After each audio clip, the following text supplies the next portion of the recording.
Good morning students.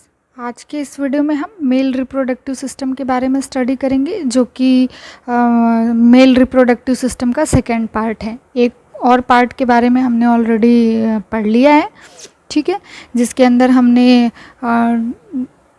Tasty और scrotum के बारे में पढ़ा था। तो ये जो वीडियो है मेल रिप्रोडक्टिव सिस्टम पार्ट 2 है। इसके अंदर हम सबसे पहले जिस ऑर्गन के बारे में स्टडी करेंगे वो है एपिडिडिमस। एपिडिडिमस, ठीक है। पिछली क्लास में हम लास्ट में टेस्टी के बारे में पढ़ रहे थे। तो एपिडिडिमस क्या होता है, हम कह सकते हैं कि ये एक क्वाइल्ड स्ट्रक्चर है। Coiled structure, okay, coiled structure है जिसका जो लेंथ होता है वो 6 मीटर होता है, ठीक है, 6 मीटर लेंथ, ओके। इसमें पार्ट्स होते हैं 3, यानी कि इसको हम 3 पार्ट्स के अंदर डिवाइड करते हैं।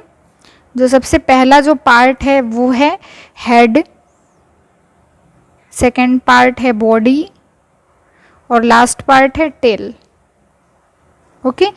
तो बेसिकली अगर हम एक स्ट्रक्चर ड्रॉ करें ऐसे से, ये टेस्टी का स्ट्रक्चर, ये क्या है, टेस्टी है, और इसी में से हमने देखा था कि ऐसे क्वाइल्ड स्ट्रक्चर जो है वो निकलता है और बाद में जाकर के वो दूसरे टाइप का स्ट्रक्चर बना लेता है, ठीक है। तो बेसिकली यही जो क्वाइल्ड स्ट्रक्चर है इसी को ही हम एपिडिडिमस कहते हैं,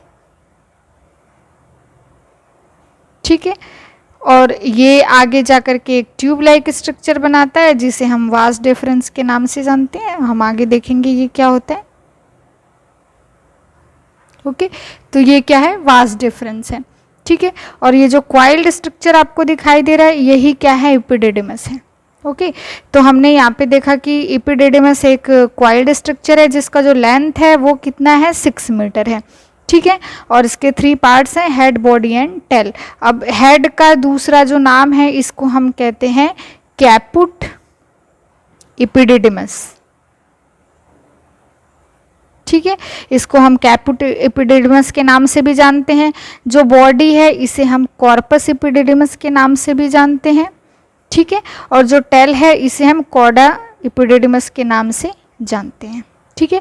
तो कैपुट एपिडिडिमस, कार्पस एपिडिडिमस और कॉडा एपिडिडिमस, ये तीनों क्या है, हेड, बॉडी और टेल, इन तीनों के नाम हैं, ओके। अब जो हमने पिछले वीडियो के अंदर देखा था कि जो स्पर्म का फॉर्मेशन है, वो स्पर्म का जो फॉर्मेशन हो रहा था वो सेमनीफेरस ट्यूब्यूल्स के अंदर हो रहा था, जो बेसिकली क्या है, क्वाइल टाइप का स्ट्रक्चर था, जो आगे जा कर के एक packed, closely tied packed structure बना रहा था जिसे हमने एपिडिडिमस कहा था। तो टेस्टी के अंदर जो आपके सेमनीफेरस ट्यूब्यूल्स हैं, उन सेमनीफेरस ट्यूब्यूल्स के अंदर जो स्पर्म है, स्पर्म का प्रोडक्शन होता है, और फिर बाद में वो जो स्पर्म है वो मान लो कि यहाँ पे प्रोडक्शन हुआ, तो यहाँ पे प्रोडक्शन होने के बाद वो इस एपिडिडिमस में जा कर के स्टोर हो जाते हैं, ठीक है। तो हम कह सकते हैं कि ये जो एपिडिडिमस है ये काम क्या कर रहा है, स्पर्म को स्टोर करने का काम कर रहा है, ठीक है। स्टोर स्पर्म कितने टाइम के लिए, फॉर 18 to 24 आवर्स, ठीक है। 18 से लेकर के 24 घंटे तक लगभग इसमें स्पर्म क्या होता है, स्टोर होता है। और इसी टाइम पे, यानी कि जब ये स्टोर हो रहा है तो इसी टाइम पे जो है स्पर्म के अंदर फिजियोलॉजिकल मैच्योरिटी आती है, ठीक है। तो हम यहाँ लिख सकते हैं अटेन फिजियोलॉजिकल मैच्योरिटी, ठीक है। यानी कि फिजियोलॉजिकल मैच्योरिटी का मतलब क्या हो गया कि अपनी फर्टिलिटी को वो गेन करता है, गेन फर्टिलिटी, ठीक है। एनाटॉमिकल मैच्योरिटी नहीं कहा हमने, यहाँ पे फिजियोलॉजिकल मैच्योरिटी का मतलब क्या हो गया कि उसका जो काम है, वर्क है, वो क्या हो रहा है, मैच्योर हो रहा है, ठीक है। तो यहाँ पे बेसिकली जो स्पर्म है वो, उसका जो फर्टिलिटी है वो गेन होता है उस टाइम पे जब वो एपिडिडिमस के अंदर स्टोर है 18 से लेकर के 24 आवर्स तक, ठीक है। अब जो हमारा नेक्स्ट स्ट्रक्चर है हम देखेंगे, नेक्स्ट स्ट्रक्चर है स्पर्मेटिक कॉर्ड, स्पर्मेटिक कॉर्ड।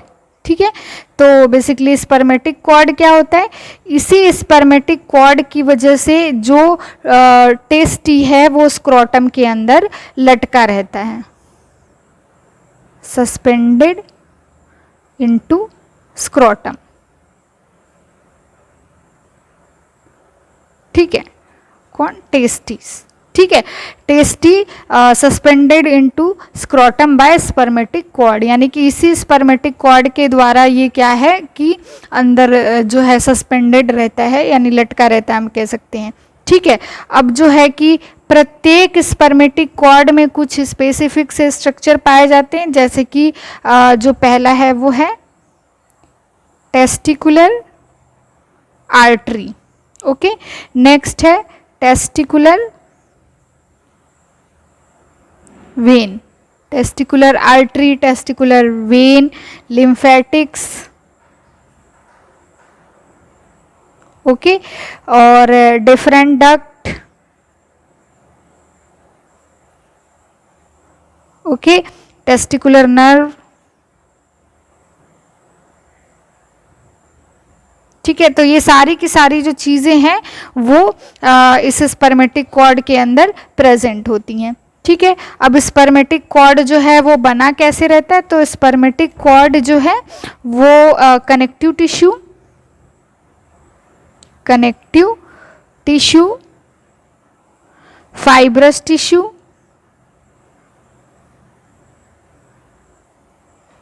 से क्या होता है, घिरा होता है। ठीक है, सराउंडेड बाय, यहां हम लिख सकते हैं surrounded by connective tissue and fibrous tissue.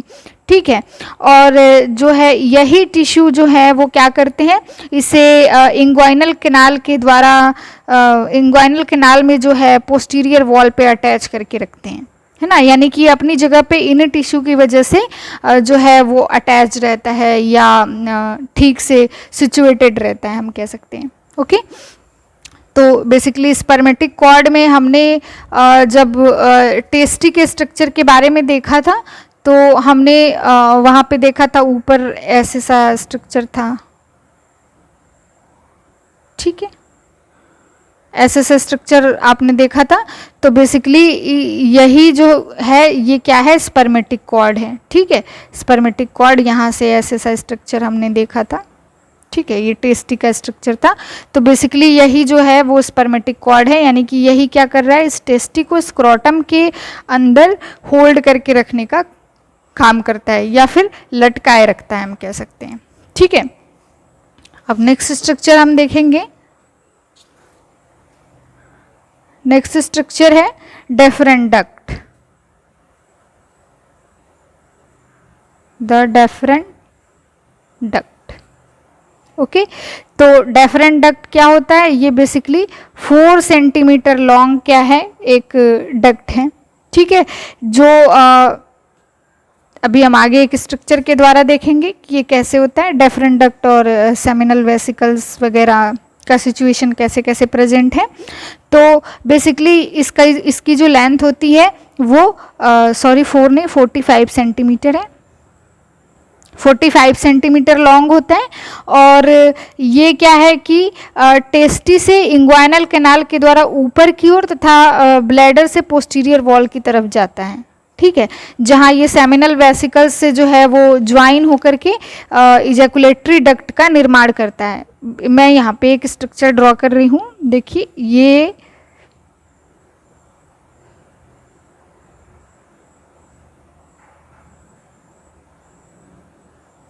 ये जो है आपका ब्लैडर है। ठीक है, और यहाँ पे ऐसे प्रोस्टेट ग्लैंड होता है। ठीक है, और ये जो आपको ब्लैडर ऐसे दिखाई दे रहा है, बेसिकली यहीं पे जो है ऐसे ये डक्ट प्रेजेंट होता है।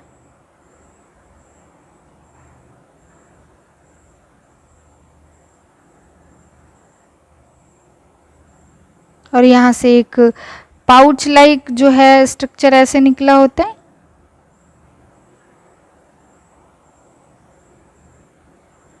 ठीक है, तो इसमें देखिए ये जो आपको स्ट्रक्चर दिखाई दे रहा है, ये क्या है, इजैकुलेटरी डक्ट है। Ejaculatory duct. ठीक है, ये जो आपको स्ट्रक्चर दिखाई दे रहा है ये है सेमिनल वेसिकल्स,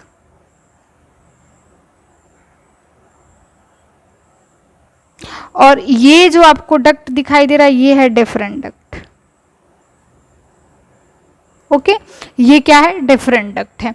अब हमने क्या देखा कि ये जो है 45 सेंटीमीटर लॉन्ग एक डक्ट है, जिसके बारे में हमने क्या देखा कि ये जो है ब्लैडर के पोस्टीरियर वॉल, अब यहाँ पे ब्लैडर प्रेजेंट है तो ब्लैडर के पोस्टीरियर वॉल की तरफ लगभग ये प्रेजेंट होता है, और ये सेमिनल वेसिकल से ज्वाइन होकर के इजैकुलेटरी डक्ट का निर्माण करता है। आप यहाँ देख सकते हैं कि यहाँ पे जो ब्लैडर है, ब्लैडर के पोस्टीरियरली जो है डिफरेंट डक्ट प्रेजेंट है, और इसी से सेमिनल वेसिकल आगे आकर के अटैच्ड होता है, और ये दोनों मिलकर के इजैकुलेटरी डक्ट का निर्माण करते हैं। ठीक है, तो बेसिकली यही है कि ये जो डक्ट लाइक स्ट्रक्चर है 45 सेंटीमीटर लॉन्ग और सेमिनल वेसिकल से मिलकर के आगे जाकर के इजैकुलेटरी डक्ट का निर्माण कर रहा है। ठीक है, अब जो नेक्स्ट स्ट्रक्चर है वो है सेमिनल वेसिकल्स। सेमिनल वेसिकल्स यहाँ पे जो बना हुआ है आप देख सकते हैं, ये क्या है, स्मॉल फाइब्रोमस्कुलर पाउच है, small fibromuscular pouch. Okay, small fibromuscular pouch. तो बेसिकली ये जो है पेयर में होता है, इसका जो लेंथ होता है वो 5 सेंटीमीटर होता है, यानी कि 5 सेंटीमीटर लॉन्ग होगा, और क्या है, पेयर में है, और ये मस्कुलर व सैकुलर ग्लैंड है, muscular and secular gland. Secular क्यों, क्योंकि इसका जो स्ट्रक्चर है वो सैक लाइक है। ठीक है, सैक लाइक स्ट्रक्चर होने की वजह से ये आप देख सकते हैं, सैक लाइक स्ट्रक्चर ये जो आपको दिखाई दे रहा है, तो सैक लाइक स्ट्रक्चर होने की वजह से इसे सैकुलर ग्लैंड भी हम कहते हैं। ठीक है, अब ये प्रेजेंट कहाँ है, ब्लैडर के पोस्टीरियर एस्पेक्ट पे प्रेजेंट होता है। जो डिफरेंट डक्ट है ये भी पोस्टीरियरली प्रेजेंट है, और जो सेमिनल वेसिकल्स है ये भी ब्लैडर के पोस्टीरियर साइड में क्या है, प्रेजेंट है। ठीक है, और ये बना किससे होता है, form by columnar epithelium. Okay, columnar epithelium से ये मिलकर के बना होता है। ठीक है, अब आगे क्या है इसमें कि जो सेमिनल वेसिकल्स है हमने देखा कि ये पेयर में होता है, यानी कि 2 प्रेजेंट है। तो प्रत्येक सेमिनल वेसिकल्स जो है एक छोटे से डक्ट में जाकर के ओपन होती है, तथा अब मान लो कि ये है और यहाँ पे एक छोटा सा डक्ट है, वहाँ पे जाकर के क्या हो रही है, ओपन हो रही है, और साथ में जो है डिफरेंट डक्ट के साथ मिलकर के इजैकुलेटरी डक्ट का निर्माण करती है। ठीक है, यानी कि सेमिनल वेसिकल्स आगे जाकर के एक डक्ट में खुलती है और डिफरेंट डक्ट के साथ मिलकर के इजैकुलेटरी डक्ट का निर्माण करती है। सेम तरीके से जो हमने पढ़ा था कि डिफरेंट डक्ट आगे जाकर के सेमिनल वेसिकल से मिलकर के इजैकुलेटरी डक्ट का निर्माण कर रहा है, और ये भी जो है ब्लैडर के पोस्टीरियरली जो है प्रेजेंट होता है। ठीक है, अब अगर हम सेमिनल वेसिकल्स के फंक्शन के बारे में देखें तो फंक्शन काम क्या करता है।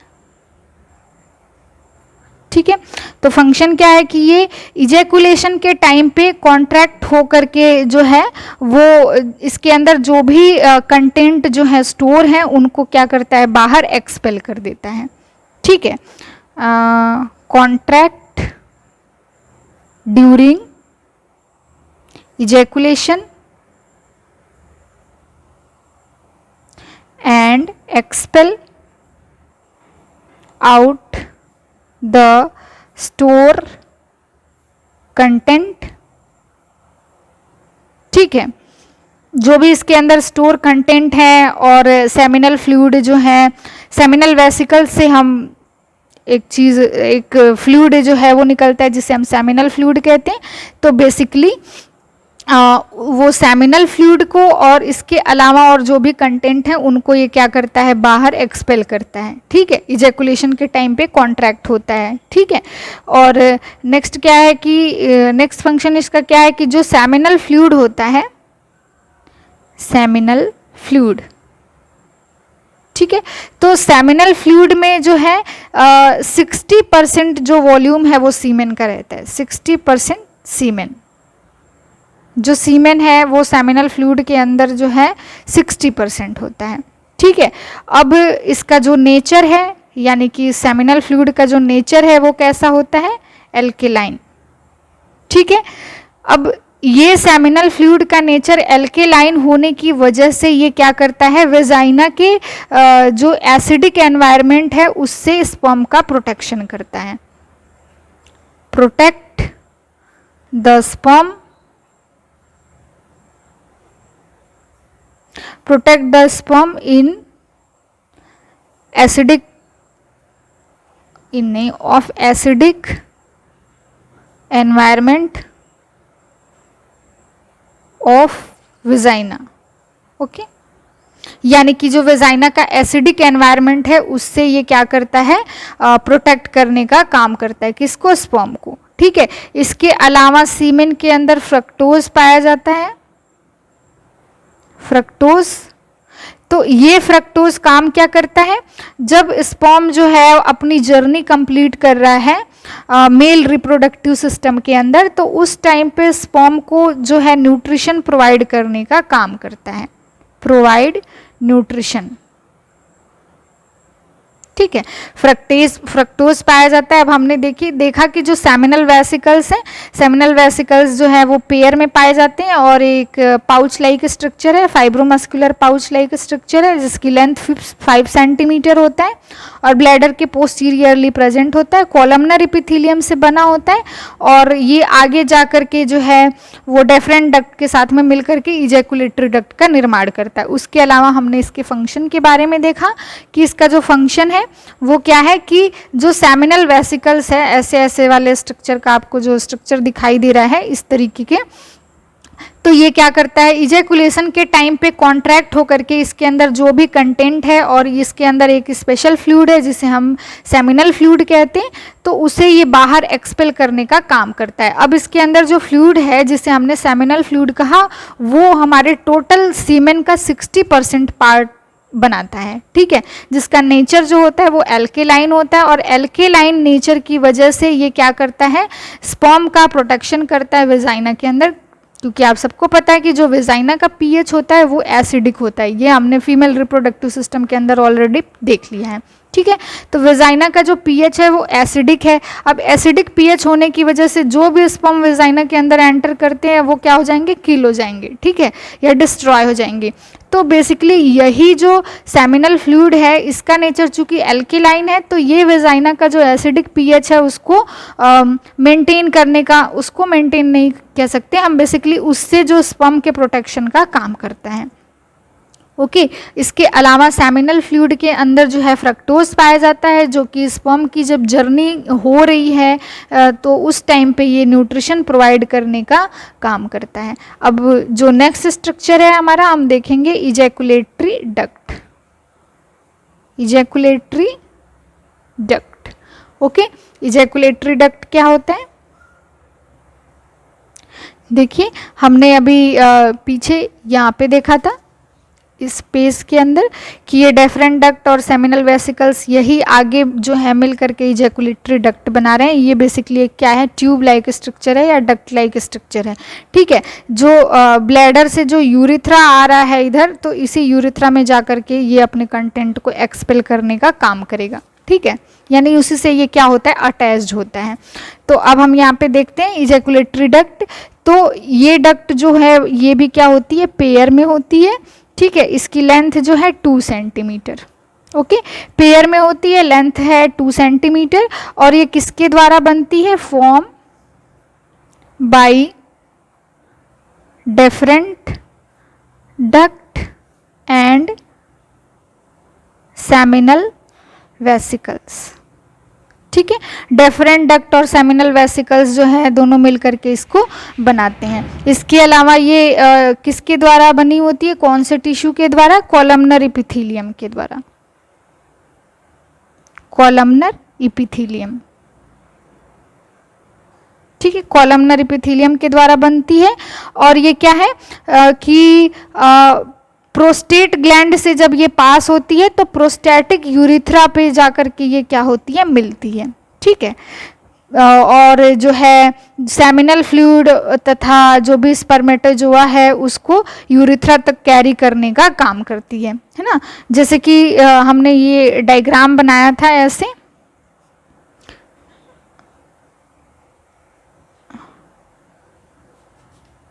ऐसे सा एक डायग्राम बनाया था। तो ये बेसिकली यहीं पे हमने ये भी देखा था कि यहीं पे जो है प्रोस्टेट ग्लैंड भी प्रेजेंट होता है, पीछे के साइड में यही। तो ये क्या है कि जो प्रोस्टैटिक यूरिथ्रा है वहाँ पर आकर के ये क्या होती है, खुलती है, और अपने अंदर जो भी कंटेंट है, जो इधर से आया और जो इधर से आया है ना, उन सबको ये क्या करती है, यूरिथ्रा के अंदर ट्रांसफ़र कर देती है, या हम कह सकते हैं कि यूरिथ्रा तक कैरी करने का काम करती है। ठीक है, अब नेक्स्ट स्ट्रक्चर हम देखेंगे, प्रोस्टेट ग्लैंड। प्रोस्टेट ग्लैंड, ठीक है। तो जो एक चीज़ रह गई कि सेमिनल वेसिकल्स जो है, सेमिनल वेसिकल्स के अंदर जो हमने पढ़ा था कि फ्रक्टोज पाया जाता है, एनर्जी प्रोवाइड करता है, उसके अलावा उसके अंदर प्रोस्टाग्लैंडिन्स भी प्रेजेंट होते हैं जो कि वेजाइनल कॉन्ट्रैक्शन को स्टिमुलेट करने का काम करते हैं। ठीक है, अब नेक्स्ट हमारा जो है वो है प्रोस्टेट ग्लैंड। प्रोस्टेट ग्लैंड हम देख लेते हैं कि क्या होता है। ये क्या है कि पैल्विक कैविटी में सिचुएटेड होता है, present in pelvic cavity. Okay, pelvic cavity के अंदर प्रेजेंट होता है, और कहाँ पे, रेक्टम के आगे, रेक्टम, ठीक है, रेक्टम के आगे व सिम्फाइसिस प्यूबिस के पीछे, सिम्फाइसिस प्यूबिक, ठीक है, इन दोनों के अंदर। अब मतलब ये क्या है, अगर मान लो कि ये रेक्टम है, ठीक है, तो ये जो है बीच में जो है ये क्या होगी, प्रेजेंट होगी। ठीक है, तो ये रेक्टम के आगे हो गई, और यहाँ पे मान लो कि सिम्फाइसिस प्यूबिस प्रेजेंट है, तो सिम्फाइसिस प्यूबिस और जो है रेक्टम के बीच में है, रेक्टम इसके पीछे है और सिम्फाइसिस प्यूबिस इसके आगे है। ठीक है, ये इसका सिचुएशन होता है। इसके अलावा जो है ये क्या होती है, यूरिथ्रा के प्रोक्सिमल पार्ट से घिरा होता है, cover by proximal part of urethra. Okay, urethra के प्रोक्सिमल पार्ट से ये क्या होता है, घिरा होता है। इसका जो नंबर होता है वो 1 होता है। ठीक है, यानी कि इसमें पेयर्स वगैरह नहीं होते हैं। ये क्या है, लार्ज लोब्यूलेटेड ग्लैंड है, प्रोस्टेट ग्लैंड। लार्ज यानी कि लार्ज होता है और इसके अंदर लोब्स प्रेजेंट होते हैं, इसलिए ये क्या है, लार्ज लोब्यूलेटेड ग्लैंड है। ठीक है, और इसका जो सिक्रीशन होता है, प्रोस्टेट ग्लैंड से जो सिक्रीशन निकलता है वो टोटल सीमेन का 30% जो भाग है वो बनाता है। ठीक है, 30% भाग। ठीक है, जो कि बेसिकली काम क्या करता है, provide milky appearance, provide milky appearance, ठीक है, टू सीमेन। सीमेन को जो है मिल्की अपीयरेंस प्रोवाइड करने का काम करता है, यानी कि थोड़ा वाइटिश कलर या मिल्की कलर देने का काम करता है। ठीक है, अब हम देखेंगे इसका फंक्शन क्या होता है। फंक्शन तो एक बार फिर से यहाँ पे देख लीजिए, जो प्रोस्टेट ग्लैंड है ये कहाँ पे प्रेजेंट है, पैल्विक कैविटी के अंदर। इसके जो पीछे है रेक्टम प्रेजेंट होता है और आगे जो है सिम्फाइसिस प्यूबिस प्रेजेंट होता है। प्रोक्सिमल पार्ट ऑफ यूरिथ्रा के द्वारा ये कवर होता है। इसका जो नंबर होता है वो 1 होता है। इसके अलावा ये लार्ज लोब्यूलेटेड ग्लैंड है जो टोटल सीमेन का 30% पार्ट बनाता है, और ये जो 30% पार्ट है वो क्या काम कर रहा है, मिल्की अपीयरेंस देने का काम कर रहा है। अब अगर हम बात करें इसके फंक्शन के बारे में, तो बेसिकली यह जो है lipid, citric acid, bicarbonate, enzyme, zinc, इन सारी चीज़ों से मिल करके बना होता है। ठीक है, देखिए, lipid, citric acid, bicarbonate, enzyme, zinc, इन सब से ये क्या है मिल करके बना हुआ है। ठीक है, तो बेसिकली जो बाइकार्बोनेट है, यहाँ पे देखिए जो बाइकार्बोनेट है ये क्या करता है, एल्केलाइन पीएच को मेंटेन करने का काम करता है, मेंटेन एल्केलाइन पीएच। ठीक है, एल्केलाइन पीएच को मेंटेन करने का काम करता है, या हम कह सकते हैं कि न्यूट्रलाइज एसिडिटी ऑफ यूरिन, यानी कि यूरिन के अंदर की जो एसिडिटी है उसको न्यूट्रल बनाने का काम करता है। ठीक है, न्यूट्रलाइज एसिडिटी ऑफ यूरिन। ठीक है, और जो जिंक है, ये जिंक काम क्या कर रहा है, डीएनए स्टेबलाइजेशन का काम कर रहा है, डीएनए स्टेबलाइजेशन। ठीक है, तो हम कह सकते हैं कि ये क्या करता है, जो प्रोस्टेट ग्लैंड है ये lipid, citric acid, bicarbonate, enzyme, zinc, इन सब से मिला हुआ क्या करता है, फ्लूइड सिक्रीट करता है। तो वो फ्लूइड क्या काम करेगा, एक तो जो है वो एल्केलाइन पीएच को मेंटेन करने का काम करेगा, जो यूरिन है यूरिन के एसिडिटी को न्यूट्रलाइज करने का काम करेगा, डीएनए को स्टेबलाइज करने का काम करेगा, इसके अलावा एक्टिवेट स्पर्म को एक्टिवेट करने का काम करेगा। ठीक है, तथा न्यूट्रिशन प्रोवाइड करने का काम करेगा, प्रोवाइड न्यूट्रिशन। ठीक है, न्यूट्रिशन भी प्रोवाइड करने का काम करेगा। तो ये सारे के सारे जो फंक्शन है वो इसके अंदर होते हैं। इसके अलावा जो है हमने देखा कि इसका जो सिक्रीशन है या जो फ्लूइड है प्रोस्टेट ग्लैंड का, उसमें एंजाइम भी प्रेजेंट होता है। तो बेसिकली इसके अंदर क्लॉटिंग एंजाइम पाया जाता है। ये क्लॉटिंग एंजाइम काम क्या करता है कि जब जो है सीमेन जो है विजाइना के अंदर इजैकुलेट होता है तो उस टाइम पे सीमेन को थिकनेस प्रोवाइड करने का काम करता है। यानी कि अगर वो बहुत ही ज़्यादा फ्लूइडिक नेचर का है, सपोज कि अगर उसके अंदर थिकनेस नहीं है थोड़ा सा भी और बहुत ज़्यादा फ्लूइडिक नेचर का है, तो वो क्या होगा, वेजाइना के अंदर ट्रांसफ़र नहीं हो पाएगा, वो बाहर निकल जाएगा। तो बेसिकली ये क्या काम करता है कि जब जो है सीमेन को वेजाइना के अंदर जब है जो है जब जाता है तो उस टाइम पे उसको थिकनेस प्रोवाइड करने का काम करता है, जिससे वो लॉन्ग टाइम तक वेजाइना के अंदर स्टे कर सके। ठीक है, तो ये प्रोस्टेट ग्लैंड का वर्क हो गया। अब नेक्स्ट स्ट्रक्चर हम देखेंगे। जो नेक्स्ट स्ट्रक्चर है वो है यूरिथ्रा। ठीक है, यूरिथ्रा तो जो है यूरिथ्रा यूरिनरी ब्लैडर से अराइज होता है, ऐसे हमने स्ट्रक्चर देखा था।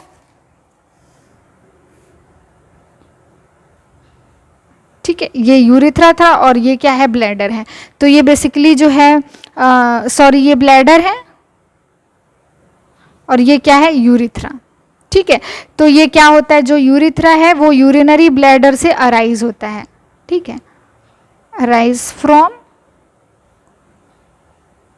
Urinary bladder. ओके, यानी कि यूरिनरी ब्लैडर से अराइज होता है, जो कि जो है पेनिस के टिप पर यूरोजेनाइटल डक्ट में जाकर के ओपन होता है।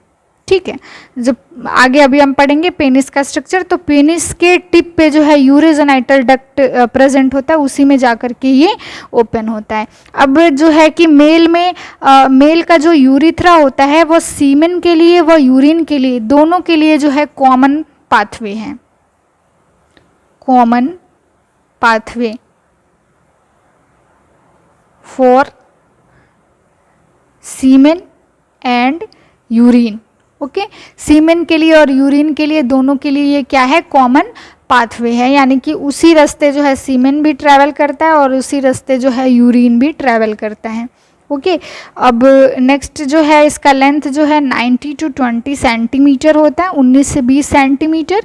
और जो यूरिथ्रा है, यूरिथ्रा 3 पार्ट से मिलकर के बना होता है, फॉर्म बाय 3 पार्ट्स। ठीक है, जो फर्स्ट है प्रोस्टेट ग्लैंड के पास जो होता है उसको हम बोलते हैं प्रोस्टैटिक यूरिथ्रा। ठीक है, बीच वाले को हम बोलते हैं मेम्ब्रेनस यूरिथ्रा और फिर आता है पेनाइल यूरिथ्रा। ठीक है, तो ये तीनों जो पार्ट हैं वो मिल करके एक टोटल यूरिथ्रा का निर्माण करते हैं। ठीक है, और इसके अलावा जो यूरिथ्रा है उसमें 2 स्फिंक्टर पाए जाते हैं। अगर हम बात करें स्फिंक्टर तो 2 पाए जाते हैं। पहला जो है एक्सटर्नल और सेकंड जो है इंटरनल। एक्सटर्नली जो प्रेजेंट होगा वो क्या है, एक्सटर्नल स्फिंक्टर, और जो इंटरनली प्रेजेंट होगा इंटरनल वॉल पे वो क्या है, इंटरनल स्फिंक्टर। ओके, तो ये था यूरिथ्रा के बारे में। अब नेक्स्ट स्ट्रक्चर हम देखेंगे जो कि लास्ट स्ट्रक्चर है, ये है पेनिस। ओके, तो बेसिकली अगर हम पेनिस के बारे में बात करें तो ये क्या है, एक सिलिंड्रिकल मस्कुलर स्ट्रक्चर है। ठीक है, सिलिंड्रिकल मस्कुलर स्ट्रक्चर। ओके, तो जो है कि ये काम क्या करता है, form external genitalia of male, है ना। मेल का जो है एक्सटर्नल जेनिटेलिया फॉर्म करने का काम करता है। इसमें पार्ट्स कितने होते हैं, अगर हम पार्ट्स के बारे में बात करें तो 2 पार्ट्स होते हैं। पहला जो है वो रूट और दूसरा जो है वो है सैफ्ट। ओके, तो जो रूट वाला पार्ट है ये क्या है, पेनिस को जो है पेरिनियम से जोड़ करके रखता है। ठीक है, यानी कि जो है पेरिनियल एरिया के पास में पाया जाता है। Attach penis to perineum. ठीक है, ये जो रूट वाला पार्ट है वो क्या करता है, जैसे कि मान लो ऐसे स्ट्रक्चर है और ये एब्डोमेन से जहाँ से ये अटैच्ड होता है, तो यहाँ वाला जो पार्ट होगा जहाँ से अटैच्ड होता है पेरिनियम से, उस वाले पार्ट को हम रूट कहते हैं। अब सैफ्ट क्या है, सैफ्ट जो हमें बाहर एक्सटर्नली जो विजिबल या मूवेबल पोर्शन है, यानी कि जो मूव करता है और जो बाहर से हम देख सकते हैं, विजिबल होता है, उसे हम सैफ्ट कहते हैं। ठीक है, तो ये है external visible and movable portion. Okay, तो ये बेसिकली इसके 2 पार्ट हो गए, रूट एंड सैफ्ट। अब बेसिकली जो पेनिस है ये कौन से टिश्यू से बना होता है, इरेक्टाइल। ओके, इरेक्टाइल टिश्यू से बना होता है। ठीक है, इसमें साथ में जो है वो स्मूथ मसल्स भी प्रेजेंट होते हैं। स्मूथ मसल्स यानी कि ये इरेक्टाइल टिश्यू और स्मूथ मसल्स दोनों से मिलकर के बना होता है। ठीक है, तो जो इरेक्टाइल टिश्यू होता है ये जो है स्किन से कवर होता है। ठीक है, यानी कि एक स्किन इस टिश्यू को कवर करके रखती है। अब जो है इसके अंदर 2 कॉलम पाए जाते हैं जिसे हम लेटरल कॉलम कहते हैं, लेटरल कॉलम। ठीक है, और जो लेटरल कॉलम प्रेजेंट है इससे हम यही लिख लेते हैं लेटरल कॉलम। लेटरल कॉलम को हम कॉर्पोरा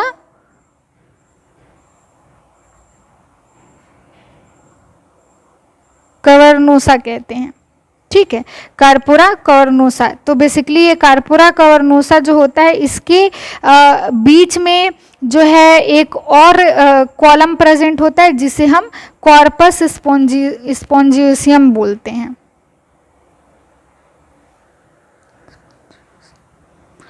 ठीक है, मतलब इसके बीच में 2 लेटरल कॉलम है। मैं अभी एक डायग्राम ड्रॉ कर दूंगी ताकि आपको आसानी से समझ में आए। तो लेटरल कॉलम के बीच में जो है बिटवीन प्रेजेंट होता है एक और कॉलम जिसे हमने क्या बोला, कॉर्पस स्पॉन्जियोसम। ठीक है, ये क्या कहलाएगा, कॉर्पस स्पॉन्जियोसम। अब अगर हम यहाँ पे एक डायग्राम ड्रॉ करते हैं, सपोज कि ये क्या है, स्किन है। ओके, तो यहाँ पे हमने क्या देखा कि 2 लेटरल कॉलम प्रेजेंट है ऐसे। ठीक है। और इनके बीच में हमने देखा कि एक और कॉलम प्रेजेंट है। तो ये जो दो लेटरल कॉलम आपको दिखाई दे रहे हैं, ये लेटरल कॉलम, इसके अंदर ब्लड वेसल्स प्रेजेंट होते हैं। तो ये जो है लेटरल कॉलम जो प्रेजेंट है, इन्हें हम बोलते हैं कॉर्पोरा कवर्नोसा। ठीक है, ये क्या है? कॉर्पोरा कवर्नोसा। और जो आपको ये इन दोनों के बीच में कॉलम दिखाई दे रहा है, इसे जो है कॉर्पस स्पाइनजियोसम कहते हैं, स्पॉन्जियोसम। ठीक है, तो ये कार्पस स्पॉन्जियोसम जो प्रेजेंट है, इसी के बीच में जो है ओपनिंग प्रेजेंट होती है यूरिथ्रा की। ठीक है, जिसे हम ओपनिंग ऑफ यूरोजेनाइटल डक्ट भी कह सकते हैं, या फिर ओपनिंग ऑफ यूरिथ्रा, ओपनिंग, ठीक है, ऑफ यूरिथ्रा। जो यूरिथ्रा है उसकी ओपनिंग यहीं पे जो है कॉर्पस स्पॉन्जियोसम के अंदर प्रेजेंट होती है। और जो लेटरल कॉलम है उसे हमने कॉर्पस कॉर्नियोसा बोला। ठीक है, तो अब देखिए कि जो यूरोजेनाइटल डक्ट है या यूरोजेनाइटल का जो ओपनिंग है वो कार्पस स्पॉन्जियोसम के द्वारा ही क्या होता है? पास होता है। और इसके टिप पे ट्रायंगुलर स्ट्रक्चर पाया जाता है जिसे हम ग्लैंस पेनिस के नाम से जानते हैं। यहाँ लिख देती हूँ, glans penis. Okay, glans penis कहते हैं। ये बेसिकली क्या है कि इसी के टिप पे एक ट्रायंगुलर स्ट्रक्चर जो है वो प्रेजेंट होता है, यानी कि ऐसे सा स्ट्रक्चर। ठीक है, ऐसे स्ट्रक्चर प्रेजेंट होता है टिप पे, इसे हम ग्लैंस पेनिस के नाम से जानते हैं। ठीक है, इसके अलावा इसमें एक और है कि ग्लैंस पेनिस जहाँ पे है उसी के जस्ट ऊपर जो है स्किन का फोल्ड होता है। अब जैसे कि इधर भी ऐसे से ये प्रेजेंट होता है, तो इसके ऊपर जो है स्किन का ऐसे फोल्ड होता है। ठीक है, तो इस स्किन का ये जो स्किन है जो है वो फोल्ड होकर के क्या करती है?